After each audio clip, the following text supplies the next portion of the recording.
ஐயோ, அரசியல் மெஜாரிட்டி கூட்டத்தால காட்ட முடியாது, கையெழுத்தால தான் காட்ட முடியும். தமிழ்நாடோட மொத்த சீட்டு எண்ணிக்கை 234.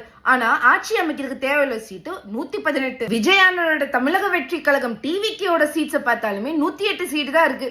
இதே காங்கிரஸோட 5 சீட்டு ஆட் பண்ணாலுமே 113 சீட்டு தான் ஆகுது. இன்னும் 5 சீட்டு பாக்கி இருக்கு. இதுல ஒரு சீட்டு கம்மியா இருந்தாலுமே அது மெஜாரிட்டி கிடையாது, அது ஷார்ட் ஃபால்.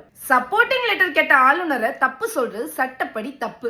ஆர்டிகல் 164 கிளாஸ் 1 படி ஒரு முதலமைச்சர் அப்பாயிண்ட் பண்ற அதிகாரம் ஆளுநர்கிட்ட இருக்கு. ஒரு ஸ்டேபிளான கவர்மெண்ட் யாரெல்லாம் கொடுக்க முடியும்னு ஒரு டிசைட் பண்ற டிஸ்கிரிஷனரி பவர் ஆளுநர்கிட்ட ஆர்டிகல் 163 கிளாஸ் 1ல அவருக்கு அந்த பவர் கொடுக்கப்பட்டிருக்கு. டிவிக்கோட 118 எம்எல்ஏ சப்போர்ட்டிங் லெட்டர் ஆளுநர் கேட்கறது 100% ரைட்.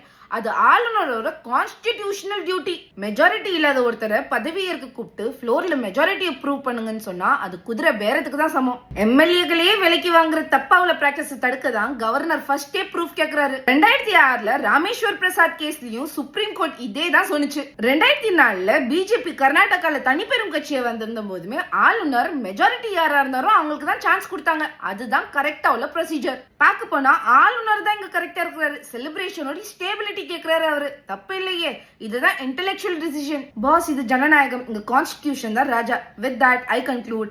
வெற்றிவேல் வீரவேல், ஜெய் பாரத்.